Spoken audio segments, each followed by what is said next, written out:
This is The Hub on Hollywood, an iHeartRadio podcast. I'm your co-host, James Rojas. I'm the other co-host, Jamie Blanco. And on this week's episode, we have a special guest, actor Chris Banks, originally from South Boston, a Southie boy, here in studio.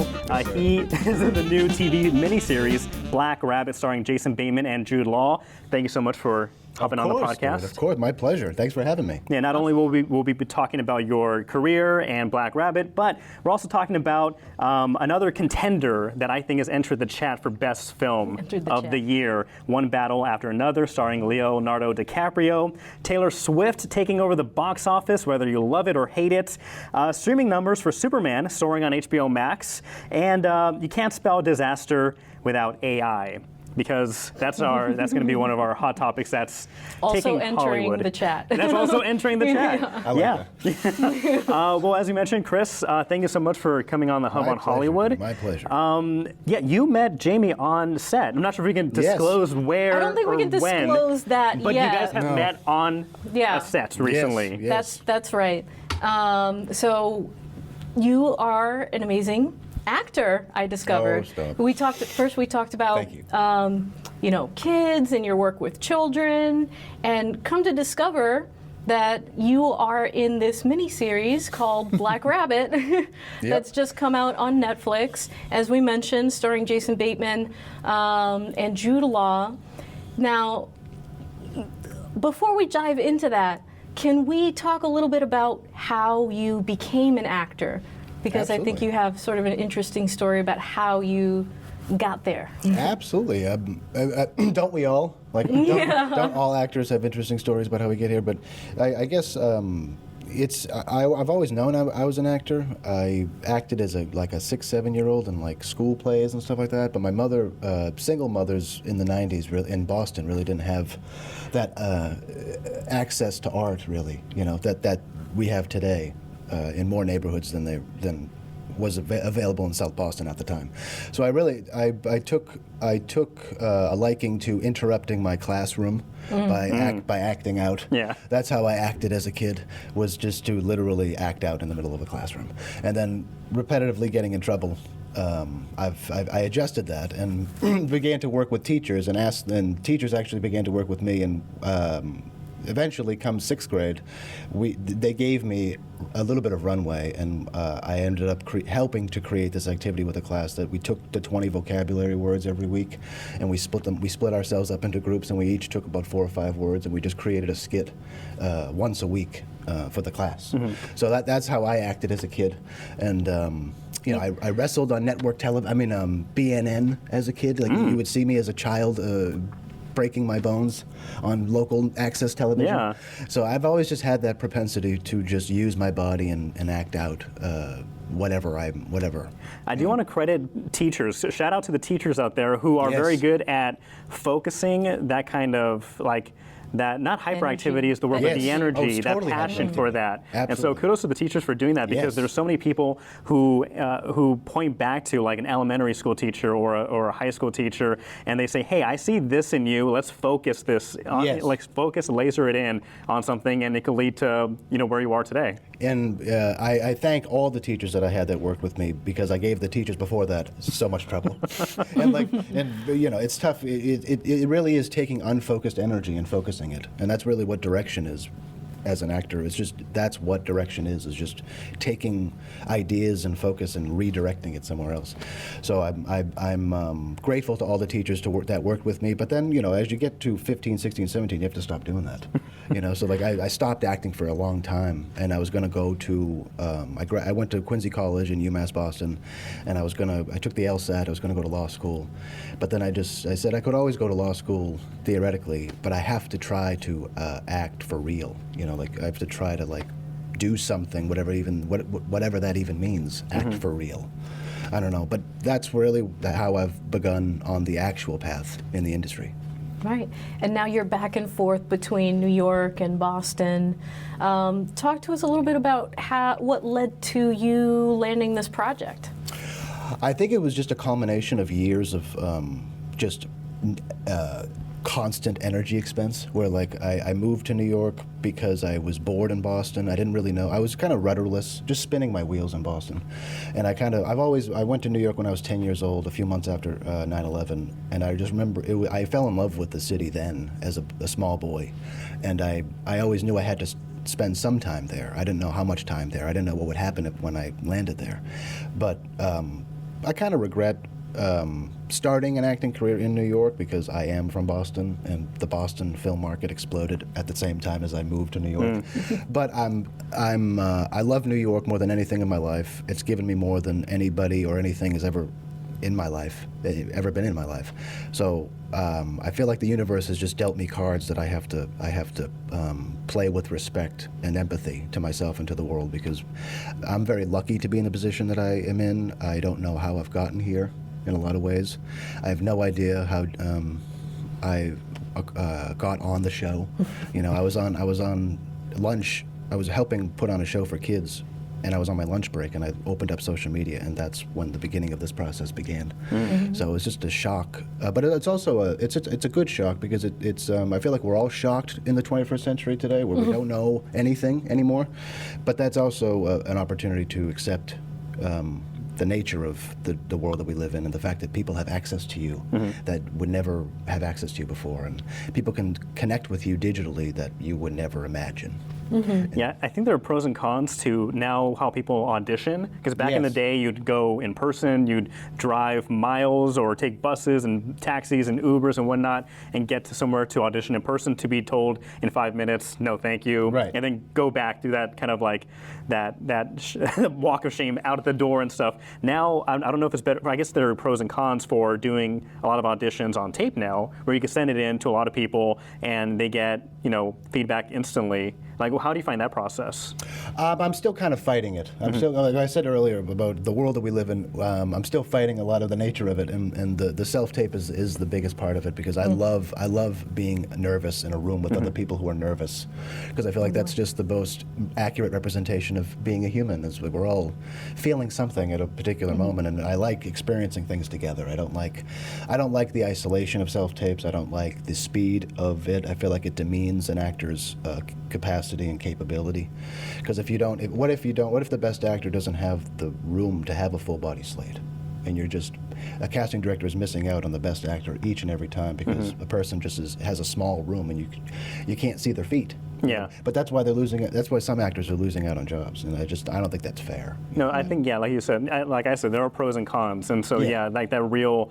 You can get a sense of who somebody is on video, but I think in person, there's no denying that connection that you could get. Totally, and I miss that. I miss that connection. Do you miss that connection, Jane? Well, it's so different to be in the room with the people, because come on the day that you're actually shooting it, you're also in a room surrounded by people.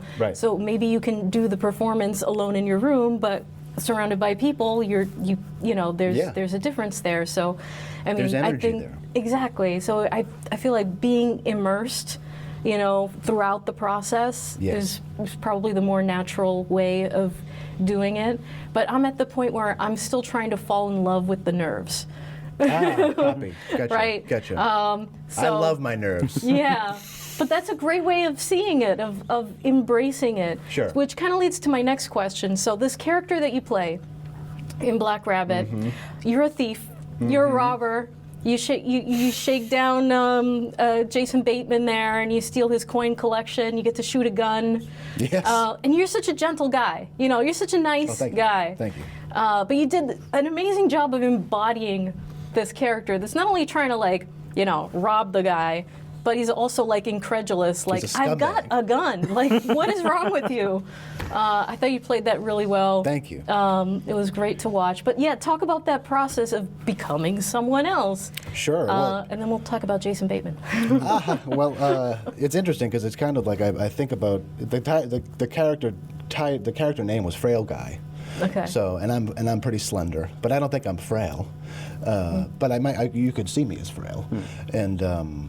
You can sell frail. I can sell frail. But it's also I think it's a metaphor for really who the character is. He's just a scumbag, And the gun is his strength, and his attitude is his strength.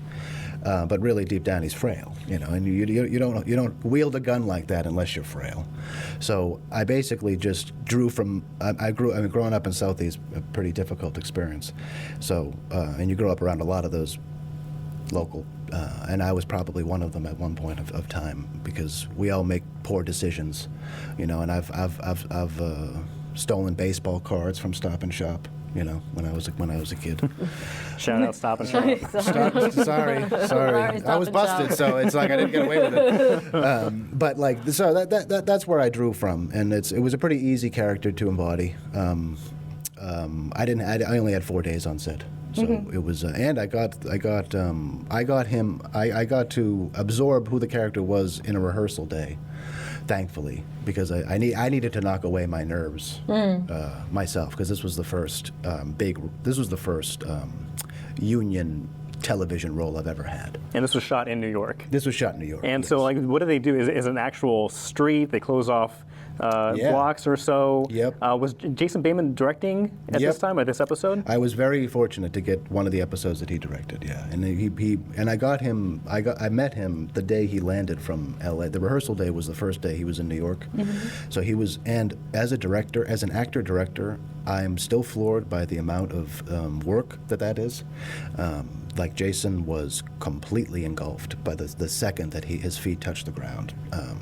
And the second that he arrived on set, as a director, you're doing angles, lighting, choices, all the decisions, everything, and at the same time he's reading a script and making sure he understands his own part. I'm not so sure when I met him he understood how to play the character, his character. I think he was still finding it. I think we had so much fun together. I feel like we helped each other in a way, and.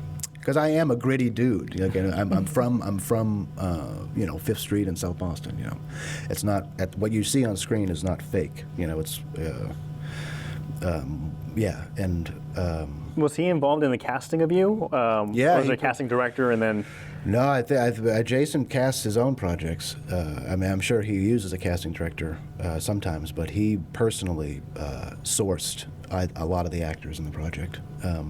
I was, when you get a message on Instagram from someone who you've watched since you were a kid, and he's like asking for your agent's contact information, but your first impression is to act like a fan because I'm like. So he directly messaged you? Yeah. He got into your DMs? Yeah, he slid into my DMs. Thanks, Jason. Love you, dude. Yes, and I'm forever grateful for it, because I was just on my lunch break helping to put on a show about Martin Luther King for kids in Queens.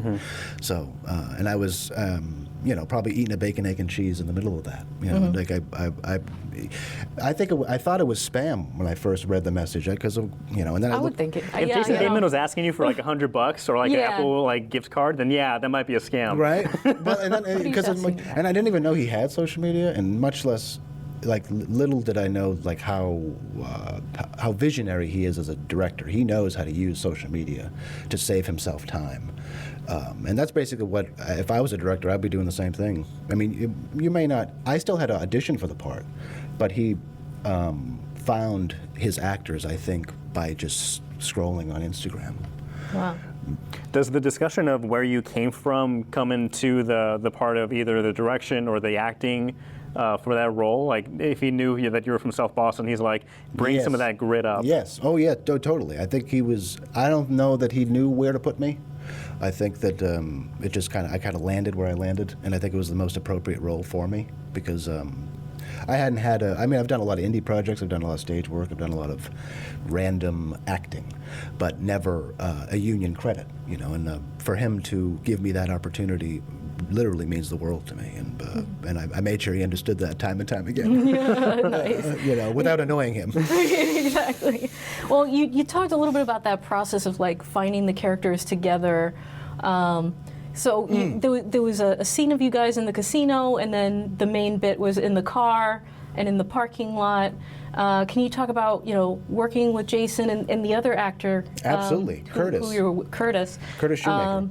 talk to us a little bit about that process. Where were some of the best parts of that? Let me start that section by thanking Curtis at the fore, because he is an experienced actor. He's done a lot of great work, and here I was on rehearsal day, shaking. I was a little bit intimidated because Jason is a genius in the medium that he works in. I don't say that because I worked with him. I say that because I observed it, and I'm in love with it. I mean, I couldn't stop watching him, really, just because I've never seen an actor direct before, and I want to do that someday. But you have to absorb it before you can even understand it. And so I was a little nervous on rehearsal day, and Curtis really told me specific things that I needed at the time in terms of where my focus should be.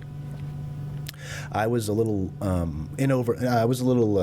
excited, a little too excited. I get a little too excited sometimes, so that energy pops out of me, and I wasn't so grounded on the rehearsal day. I was a little, little fanboyish, So I had to get that under control. And Curtis, thank you so much for helping me get that under control. But thankfully, when we showed up to actually shoot the first day, it was the parking lot scene, and I'm familiar with guns. I haven't shot one in a while, but I'm not intimidated by that. But it's also in this world now. Whenever you have a gun on set, if it's actually capable of firing, you're going to have people around you, and lots of protocols to follow. And I want to say thank you to Joel, the armorer, who was just so thorough that he allowed me to, my mind was freed by his professionalism and by the support on set. So I was basically, Jason and Curtis knew exactly what he wanted to do because he's a professional.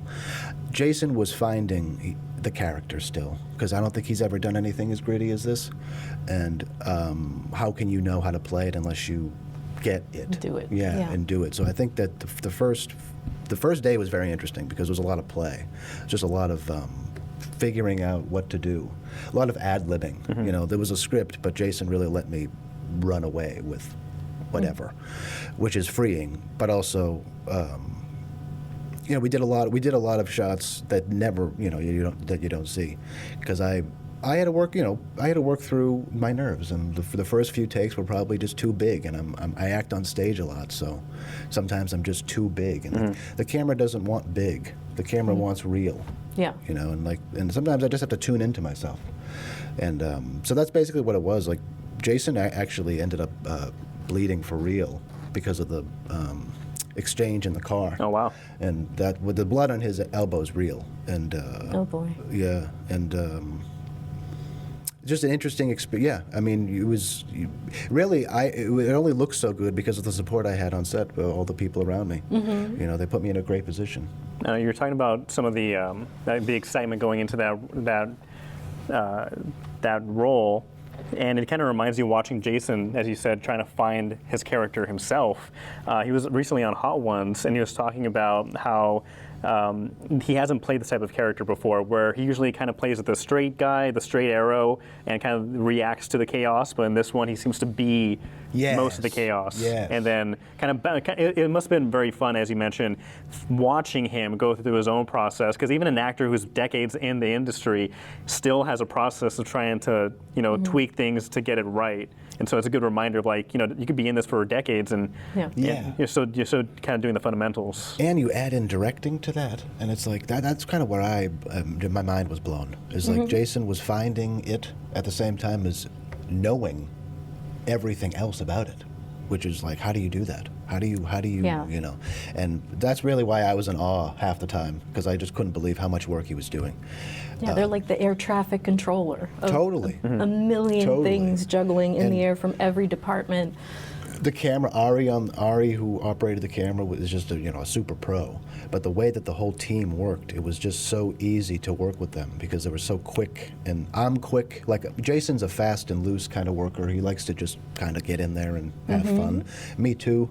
But we're not doing something fun. We're doing something very gritty and dark. So there was a lot of physicality and a lot of slamming of the door. Like, you don't really see. There was a lot of takes that I absolutely slammed that car door, and It just didn't really fit. Yeah. But it was really just about, Jason needed that, I feel like. He needed the whole Mayo attitude, just to help, because it was the first few days of the whole shoot. And I'm very grateful for that, because I feel like I got a very unique experience because of that. That's wonderful. Yeah. And one last thing I want to ask you about that scene. Yeah. Poor Curtis. Yeah, poor Curtis. Spoiler alert. Would it be spoilers? Spoiler alert. I'm such a shithead. You haven't seen Black Rabbit yet. I mean, maybe we won't say exactly what happened to him. If do we care about spoilers? I don't know. I want people to watch this. Where is it streaming?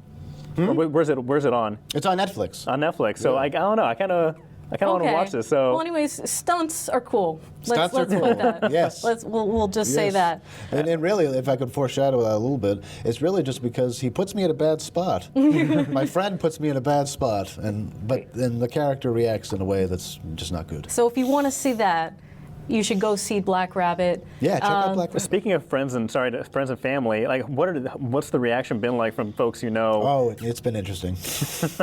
I've heard from so many people I haven't heard from in a long time, and I mean in a great way. And like I appreciate, I love all the support.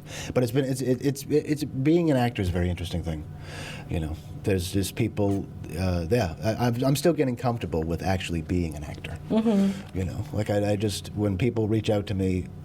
All I can say is thank you, because I genuinely thank you for the encouragement, the love, the support. But I want to say something else too, and sometimes I don't know what to say. Sometimes I just don't know what to say, and I don't mean that. Genuinely, I don't know what to say. It's just thank you, thank you, thank you, thank you, thank you. People from high school, neighborhood friends, family, teachers. It's been lovely. That one teacher from way back in the day, it's like, I knew it. I knew I was right. Yeah. All those attentions were worth it. And shout out to Katya too, who's shout the out one to who was Katya. singing your praises. And Oh, I'm always singing Katya's praises. She's one of the hardest workers I've ever seen. she really is. So lots Thank of you, love. Katya. Lots of love. So we can't talk about it soon, but we will see you and Jamie on. Well, you won't see us, Okay. but we are working on a project. Gotcha. Yeah. Excellent. That we'll Well, talk about at some other time. well, I can't wait for more projects to come out, and no, I'm really excited for you. Yeah, and that kind of like last question then on this vein. You mentioned it. There's so much work here in Boston. Yeah. Boston's exploding right now. Absolutely. Right, and LA's jealous. Everyone's jealous. New York is even jealous. No, New York's New York. But how do you feel about the opportunities that there are here in New England versus the other big markets? I'm still absorbing it. You know about it. You know more about it than I do sometimes. I mean, I only say that facetiously because I am in New York all the time. Or I'm in New York too much of the time. I'm here helping my parents most of the time. But I love what I see in Boston. I love the art community that's grown in the last 10 years. I love how kids have access to scholarships and opportunities in school that they never had, that I didn't have when I was in school. Because kids, you need, it's such an important thing to provide opportunity at the right time. And that's what I feel like Boston's doing better than, just as good as New York, honestly, in terms of the film market and the casting directors here and how much love there is between the community here, how because it's a smaller community than, say, a market like New York, everyone knows each other, and there's so much more love there because of it. And I genuinely love working in Boston. I just don't get to work here as much as I want to. Right. Well, hopefully we'll get to see you more often. Hopefully. Because that would be wonderful. Black Rabbit, Netflix. Check it out. Up right now. And where can people find you? They can find me at chriscbanks.com. There we go. ChrisCbanks.com. Had to put the middle initial in there. There you go. There's too many Chris Bankses. Now, again, we are hoping for a lot more roles, but what we're not hoping for is an AI cast member for yourself, Chris. Right. And that leads us to our next topic. I call it the future or gimmick. And this is Hollywood reacting, not very happy, to an AI actress, Tilly Norwood. And you said that you had heard about this before. Yes. This whole thing kind of popped up. But basically, for those who are unaware, there is a synthetic talent known as Tilly Norwood, created by the company Particle 6, which claims that notable talent agencies were interested in representing her for work in film and television. I'm not sure if you saw the clips or like some of the promo stuff that they included her in, but basically she was introduced in this AI, in a skit, quote skit, comedic skit, that was fully AI generated. And it shows like, these quote talent agents or people in the industry talking about how it's so hard to find somebody that's good, that can do everything that they need to do. And then they have one guy in a, some big wig guy sitting in a chair and saying, well, we found somebody. It's Tilly Norwood. And it shows like clips of her kind of acting or doing stuff and like walking a red carpet. And that's not self-satisfying at all. No, I know. Jeez. And so the founder of the studio says Norwood will be the next Scarlett Johansson or Natalie Portman, and is very close to getting a representation deal. And this has caused shockwaves, so much so SAG-AFTRA actually released a statement. Condemned it. Rebuking it. Rebuking it strongly. It's crazy. So SAG-AFTRA saying that they believe creativity should and remain human-centered, that the union is opposed to replacing human performers with synthetics. They go on to say that this Tilly Norwood is not an actor, but is a character generated by a computer program that was trained on the work of countless professional performers without their permission or compensation, has no life experience to draw from, yada, yada, yada. So basically a very resounding, condemnation of this. And I think that that's been pretty universal all the way around. How can you represent a thing that is not human and have agency representation of that? I think it's just a gimmick. Yeah. I think they're trying to promote their own business. Pot, promote their business, exactly. Yeah. But I think SAG and others have said, hey, if this does end up happening, we're going to be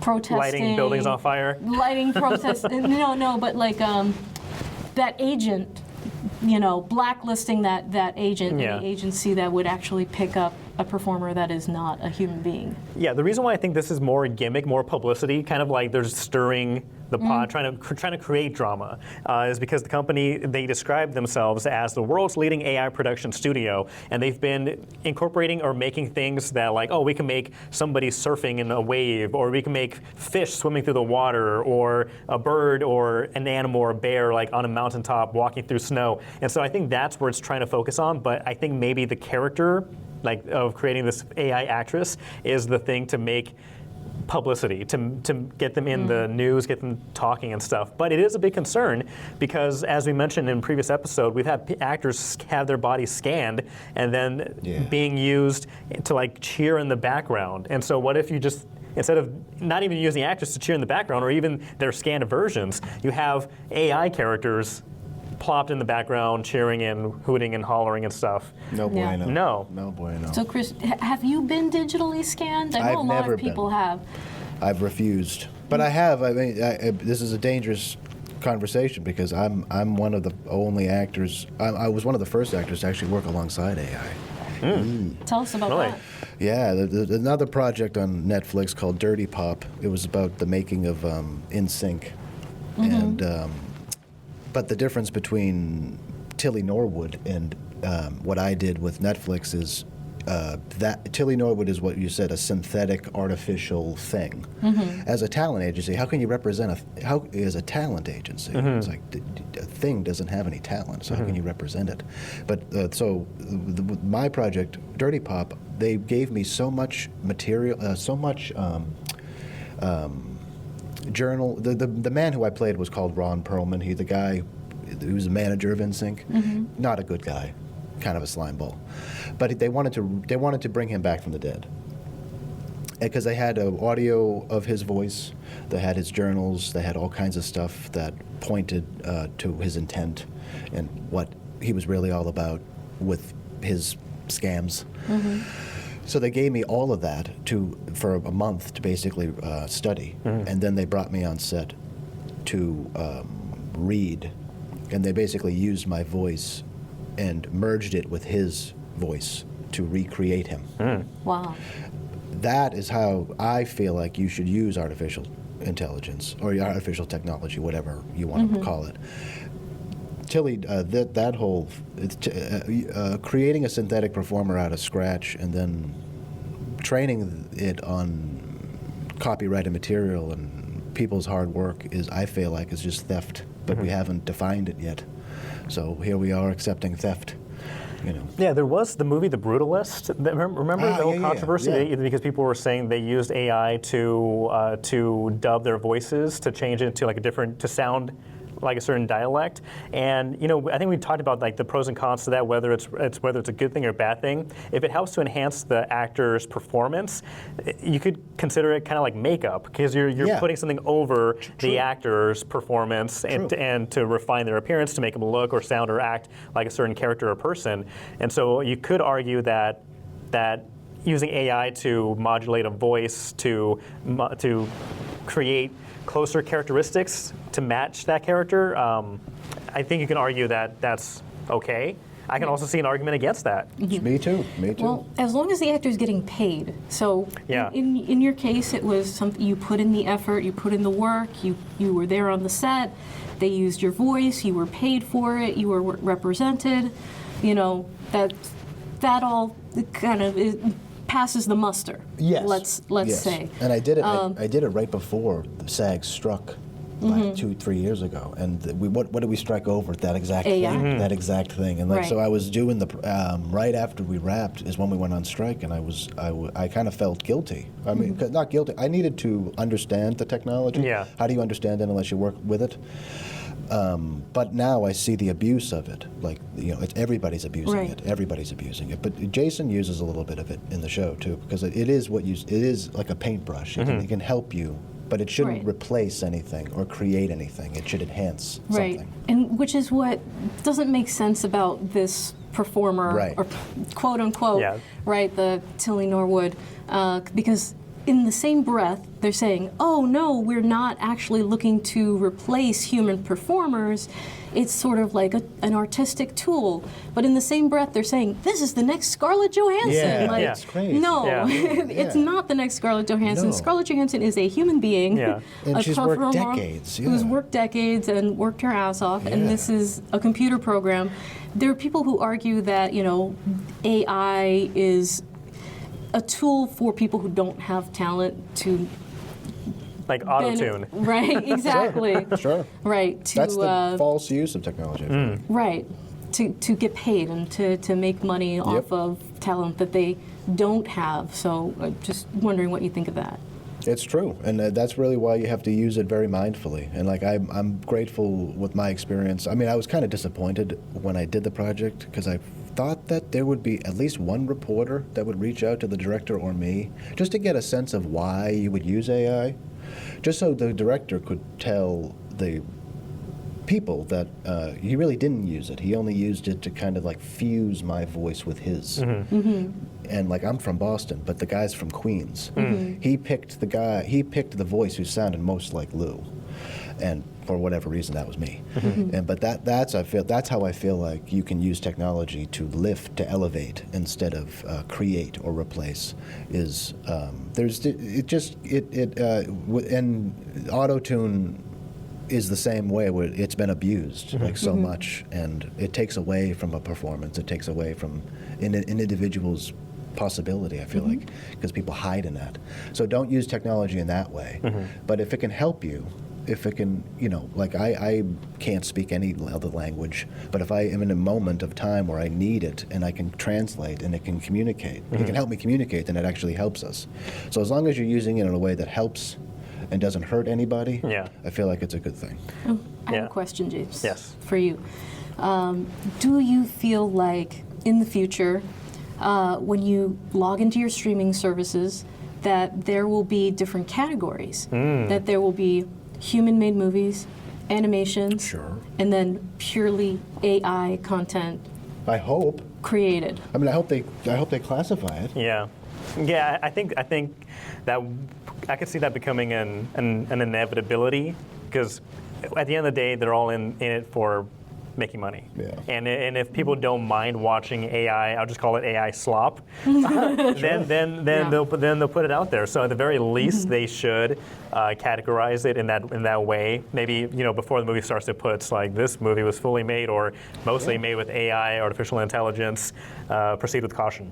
But right now, they're just kind of shoving it down our face without even informing us that like there's a little bit of fake, or this is a lie. Yeah. Or, Oh, one last thing also, because I'm reading my notes. I was watching the clip of Tilly Norwood in that little skit, and when you watch something, that uncanny valley, like something is off by this person. At first glance, it looks normal, it kind of passable. But when you actually look at it, you're paying attention to it, something's off. And with all these AI characters that's talking about Tilly Norwood, and at the very end she's introduced, while they're talking, I felt like I was getting double vision, like blurry vision, because when you get like a picture, an image that's kind of blurry, and you're kind of like your eyes are trying to focus on it because it looks weird. Yeah. That's what it'll kind of look like. So it kind of made me feel sick watching it because I'm trying to focus on the abnormalities of the mood. There's something wrong. Yeah. Right. The Your mouth's not brain moving knows correctly, teeth don't look correct, eyebrows, shifting, and things are off by it. And so, anyway, that's just one note that It's interesting. That it's kind of hard to So watch. even if there was like an AI category, I don't know who would be watching it. I don't know who neither. would be consuming it, And like willingly. Yeah. It's like it's almost too enthusiastically. artificial sometimes. Yeah. Like, cartoons are drawn or generated, and there's something humanist in that. But there's something really just weird about this whole. Like, I kind of like when you take yourself and you do those kind of fun videos, like I feel like you can use yourself in that kind of way because you're only devaluing your own self. But don't take anybody's work. Don't take anybody's Right. output. Yeah. If you have to base your whole company on theft, then maybe you shouldn't Maybe you exist. shouldn't exist. Yeah. I mean, do you have a company really, or are you just like a cartel? Yeah, that's a good rule of thumb. Well, let's see. Well, speaking of cartels, would you consider? Oh, no, don't. No. He's trying to get the Swifties after us. Okay, so we're going to be talking goodness. about I'm not Taylor sure if Swift. you- Don't no. I was picking a beef with the Swifties recently. Yeah. So a couple of weeks ago, I watched, what was it, Weapons? I watched a movie and I reviewed it. And I was trying to buy, I'm an AMC A-list StubHub member or whatever. So Me too. I went on my app. There we go. Went on my app. Yeah, look at this. Nice. Hey, AMC, hire us, See? promote us. See? Bring back the curly fries. Yeah, bring back the Please. curly And the buffalo fries. fingers. Please. So I was buying tickets online for Weapons, go to the showtime, and okay, cool, pick the movie, pick the seat, and gonna check out, use my A-list, points, whatever. And it says, okay, purchase ticket for $20. And I'm like, purchase? No, this should just be as normal. You get a ticket and He went 4 times 1 week. I know. No, and this is my first time this week. But it kept saying like, oh, there's a warning saying you can't use your A-list rewards or features because the system is kind of down. And I tried this on my phone, tried it on my laptop, and and eventually I called the AMC. I'm like, hey, I'm not sure if you guys noticed this, but there's a problem saying I can't. It's asking me to buy it because the rewards are not eligible right now. And then they tell me, oh, the system's being overrun by Swifties because they're all logging in to buy tickets for the Taylor Swift album release in theaters. Wow. And so I went on this huge rant demanding justice and calling out Swifties and demanding an I apology. made sure that my information was not publicly listed because I didn't want the Swifties coming after Blur us. out my face. Yeah. Made sure that it was, they knew it was him. Yeah. Well, fortunately, I went to a new movie yesterday, and I was not interrupted. Despite when I was leaving, I did have to get through hordes of moms and their daughters that were lining up and filling up the lobby and concessions area to watch the new Taylor Swift movie, taking over the box office this weekend. Expected to make $35 to $40 million for its Life of a Showgirl release. Are you a Swiftie fan? Are you a Swiftie? My cousins are massive Swifties. I like her. I don't know much. Yeah. But I expect her to like her. But I don't really know anything about this. Like, is it a movie, live album? It's a movie? What is it? Yeah, she recorded her new album and now it's out in theaters. It's like Wow. so that fans who can't afford to go to the concerts, can experience it. That's which is very nice. Yeah, It's kind of like what happened with Hamilton. So I was asking Jamie before this started because I'm confused because I know a lot of millennials my age, grew up with when Taylor Swift was popping up. We're around around the same age as her, and so we were fans of her or we know of her. From the beginning, yeah, from the beginning. I'm leaving the movie theater and the movie theater's filled with like 10-year-old girls and their moms, and I'm like, are the moms bringing the girls, or are the girls bringing the moms? Like, what? Or is everybody down for this? And so, like, I was so confused of like, how is she reaching all these demographics? Because she's just that amazing. Is she that amazing? I think She so. is. Yeah, I think she is. I'm not a hater. I don't hate. Are you sure about that? Not really, but don't mess up my movie experience. You but, didn't trip any yeah, little I was just girls confused. on your No. way out of the theater? Okay. I was just confused by like the whole like everyone loves her. I think your star is just that big. Yes. I think she's just that good. Mm-hmm. She is that good. She is that amazing. Her music is that good. She writes her own music, and she's a business maven. She makes really smart decisions. She's smart. She's super smart. very, And she's a very pioneer. intelligent. Like she's Yes. a pioneer. She really kind of redefined the music industry in a way. I think that's really what kids find in her, and source in her, and it's inspiration, because she is inspirational. And now we get our own royal wedding. yeah. How could you Travis complain Kelce. about that? Yeah, they should do it on a football field, but with like as if it was like the Super Bowl.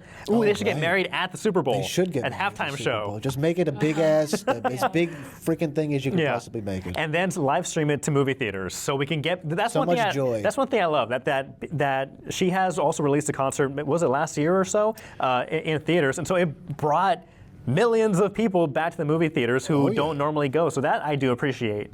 So, and I still love seeing a movie lobby swamped. Yeah. I love seeing the concession stands swamped. And the people behind the counters just like frazzled, just like frazzled, I and want to there's see popcorn that. flying everywhere. Yeah, I want that. There's popcorn on the in the air because they can't scoop it in fast enough. Exactly. Yeah, I miss that stuff. That used to be every Friday night in my childhood. Yeah.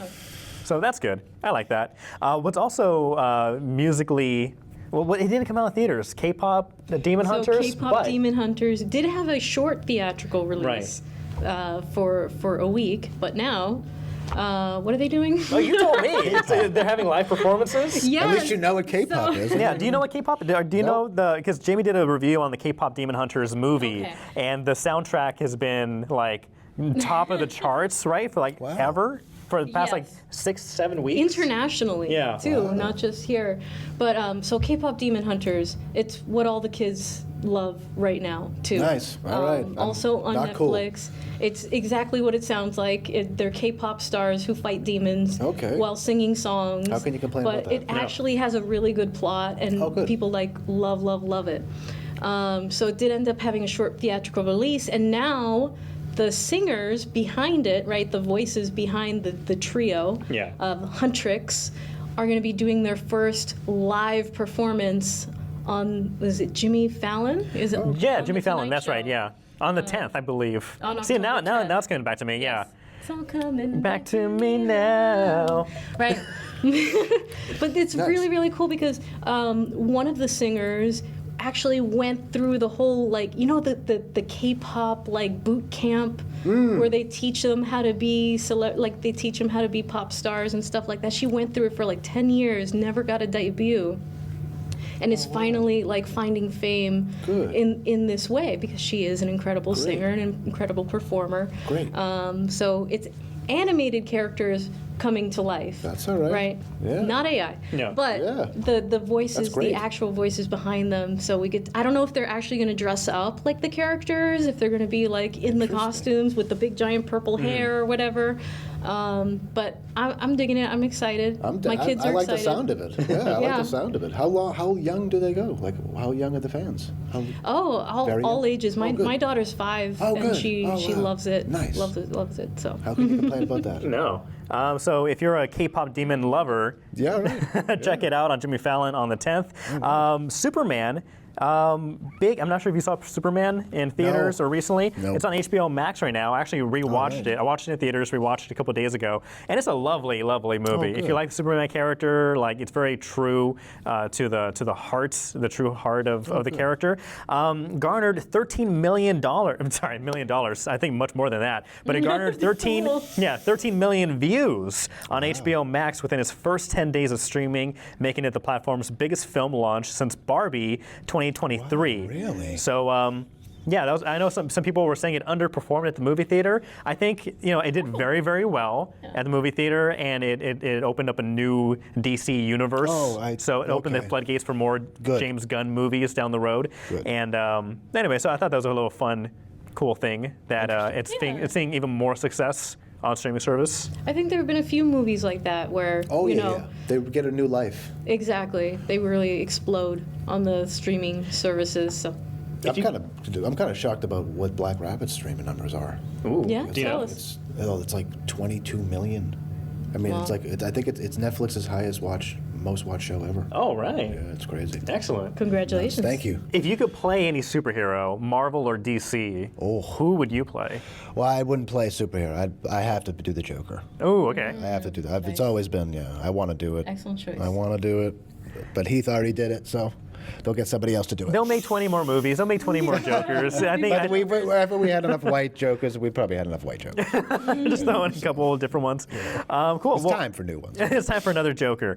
Let's see. Well, another movie that I saw just yesterday, and it's getting rave reviews. And I think I told you, Jamie, maybe not, but I think it's my second favorite film of the year after Sinners. That is One Battle After Another, starring Leonardo DiCaprio, Sean Penn, Benicio del Toro, who's fantastic in this film, Regina Hall, Teyana Taylor, and Chase Finity. This is her only third title credit. Credit title? What's the right verbiage? Title credit? Yeah. So, but Chase Infinity, she plays Leo's daughter in this film, and she is gonna blow up because she's fantastic in this film too. This is one of those films where I went in knowing very little, very, very little to anything about this film. I saw a 15-second teaser when it came out, when that came out maybe months ago, and that's just a shot of someone shooting a gun or someone chasing and Leo on the phone yelling in a payphone. So I knew nothing, and then I heard one line in one of the trailers before I stopped watching the entire thing because I wanted to go in fresh. And so I think that's how you should go into this movie if you know anything about it. Don't learn anything more about it. Okay. I'm a little hesitant to give the synopsis, but this is. Yeah, because I don't know what it's about. I just know that it looks fun. It's very fun. It's okay. I will say it's like the movie Taken. With Liam Neeson. It has that Taken kind of storyline, but a little bit lighter, but at the same time dealing with very heavy topics that are very relatable today. Very satisfying ending. Great direction and cinematography. It's directed by PTA.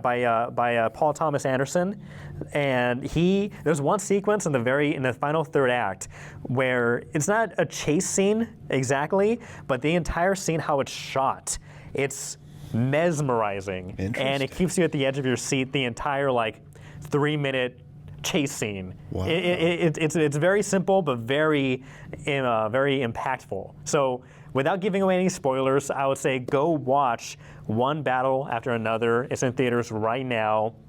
I can see Sean Penn, Benicio del Toro, Chase Infinity getting nominated for Best Supporting Actor.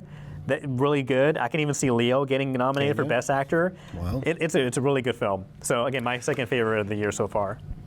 It's interesting. Did you feel like Leo's getting rave reviews for the performance? He's really good in this film. And Paul Thomas Anderson worked how many times with Daniel Day-Lewis, and it feels like PTA gives an actor the ultimate runway to make his choices, and that's probably why we get the best out of Leo. Yeah. Oh, well, speaking of also about Paul Thomas Anderson, he has a connection to the Coolidge Corner Theater in Brookline. I'm not sure if you heard, but he released maybe 5 rolls of film in VistaVision, which is a very rare form of of how they shoot movies on film. And instead of shooting when you're watching a projector, it has like one reel up here, one reel down here, and it's rolling down, and it's the projector shooting light, so it's rolling downwards. So that's how the images are on the 35 millimeter film. On VistaVision, it's turned sideways, and so instead of shooting on a film roll like this, maybe like this, it's shooting it like this, and it's going sideways, and so that gives it a different kind of a vibe or like an image quality to it. New perspective. So yeah, and so Coolidge Corner Theater is one of 5 theaters in the world with a VistaVision. Wow. Yeah, the general manager, he actually did an interview for WBZ recently and this week, and he said, Paul Thomas Anderson sent them a letter saying, hey, would you guys mind showing the VistaVision version of this film at your theater? He's like, yeah, of course, Paul, because they're tight like that for some reason. I don't know how they're so tight, but they are. And so if you're in the Boston area, go to Coolidge Corner Theater, watch One Battle After Another on VistaVision. It's a great theater too. Yeah, beautiful theater. I love the theater. So check it out. Have you watched anything recently that you're not in? I have. I know. I have been such slacking. It's not even funny. I'm so embarrassed. I haven't even seen Sinners yet. Oh, Sinners is great. It's horrible. It's horrible. Love it. Viewing party. I barely. But and now Daniel is back back on screen. I got to go see Daniel. Yeah. I got to catch up on a lot of stuff.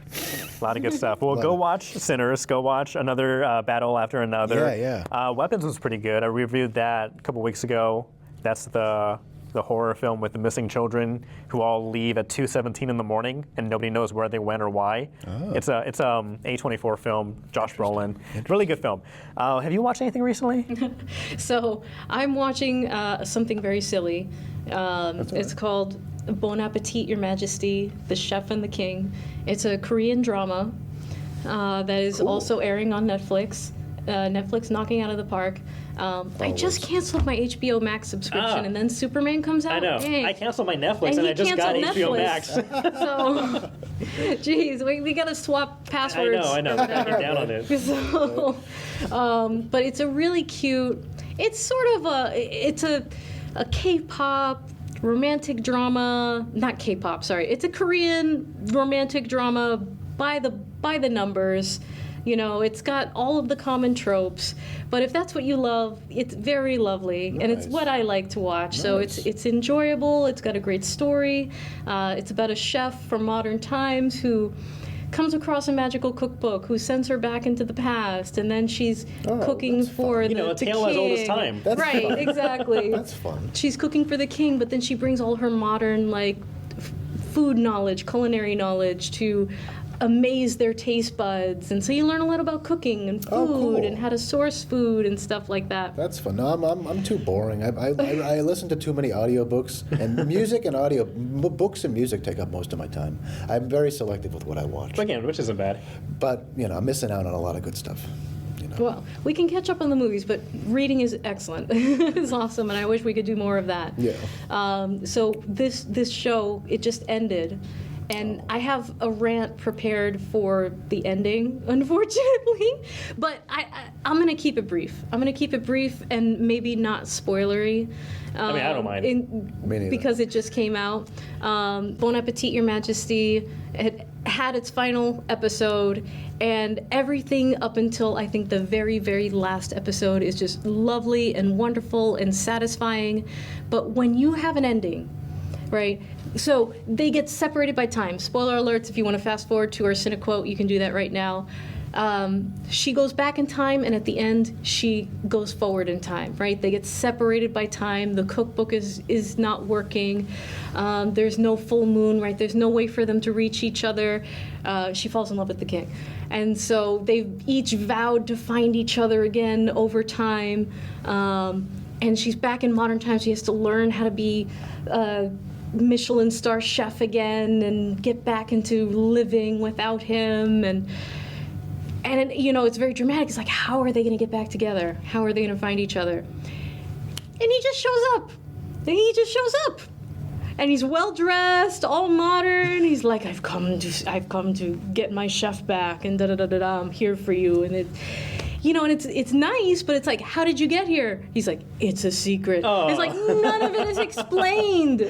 None of it is explained. Yeah. It's not earned. It's like you set up all of this tension, and it would have been wonderful to see how they got back to each other.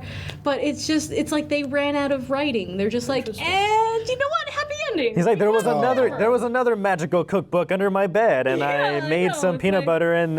It's a secret. Like it was. They watched Game of Thrones. That's Was there a line where he's like, and when she's back in time during his era, and he's like, oh, what's in this food? And she's like, it's a secret. Is that a callback at least? No, not at all. No. It's not. It's not. So, and it's like he comes, but he's back in her time, and he's himself. But then all of these other characters are in her timeline, but they just look like the people from before. They're just like, I don't know, the ancestors or something. So it's like it doesn't even. Is it a cliffhanger for like a season 2? Like I'll tell you in season 2. I don't know. I don't know about that. Normally they only have like one season of a show like that, but it felt so unearned. It felt like it's just really, and I was screaming in my house, and my husband's like, are your fictional characters having problems again? And I'm like, yes, and so I really enjoyed it, but when an ending isn't earned, it kills it all. You can't cut corners, writers. No, please don't. Please don't. I was gonna watch Leave that us show. hanging. I was gonna watch that. Oh yeah, you were totally. I was you gonna were leave just here immediately with and start bated watching breath, it. gonna Dang watch it. Gosh darn So, it. anyways, but you know what we can watch, what we can play together right now, and I think this is the first time we have a guest playing along with us. Is Cinequotes. Now I know you just said you haven't watched any movies recently, but I don't think that'll affect our winning streak. No. Because we're on a what's our winning streak? Like 14. Oh. We're on a 15 game winning streak. So basically, for those who are unfamiliar with Cinequote, it's basically like Wordle. There is a movie of the day, and you have to guess what movie it is based off of quotes that they give you. We have up to 5 quotes, 5 guesses to get it right, and if not, you lose. So today's game, if you want to play at home, And then we'll blame you forever. We'll blame you forever. You'll be our wild card. If I screw it up, I'm sorry. Excellent. Okay, so today's game, this is number 1024 if you want to play at home. So we're going to play our first quote starting in 3, 2, 1. Hey, what's so funny? Well, I was just wearing a disguise. You guys are stuck looking like that. That sounds like Who Framed Roger Rabbit, maybe. Is something like that. That would be my guess. What do you think? I'm not sure, but I could put it in. Yeah. Want to hear it one more time? Sure. Hey, what's so funny? Well, I was just wearing a disguise. You guys are stuck looking like that. I have no other guess, so I could put in Who Framed let's Roger try that. Rabbit. Let's see, Who Framed... I think that's another great movie. Oh, yeah. No. Okay. Okay. Guess number 2. Quote right, number let's 2 in 3, 2, 1. Back when Guido and Luigi used to work for me, they would fight over everything. Oh. Is it like a mob movie? Possibly. I don't have any guesses on this one. I feel like it's a cartoon. It does sound cartoonish. Back when Guido and Luigi used to work for me, they would fight over everything. I don't know. Let's go to the next quote. No guesses from me. Guess? I don't want to. Well, if I say things, is that like a guess? No. I mean, if you say something, it's a guess, but we have up to. It doesn't matter how many times he guesses. You can put in whatever. No, I'll keep my mouth shut. Okay, let's do the next quote. Your speed? That Francesco is triple speed. Francesco is triple speed. Oh, Francesco likes this McQueen. Is it Cars? Is it Cars? Like Cars 2? I want to say Ratatouille. Ratatouille? Yeah. That's Smurfs. Let's try it. Ratatouille. It's the voice. Let's see. No, not Ratatouille. Okay, you have 2 more guesses. Guess number 4. Let's see. I'm gonna get them dents buffed, pulled, filled, or painted. It's gotta be. It's one of the gotta be Cars. Way too valuable. Your dents are valuable.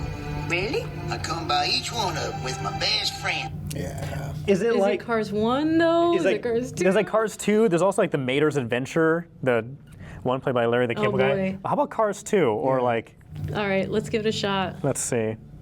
That feels good. Let's see, Cars. There's 2 or 3. Okay, how about 2? 2. Let's try 2. We'll try 2.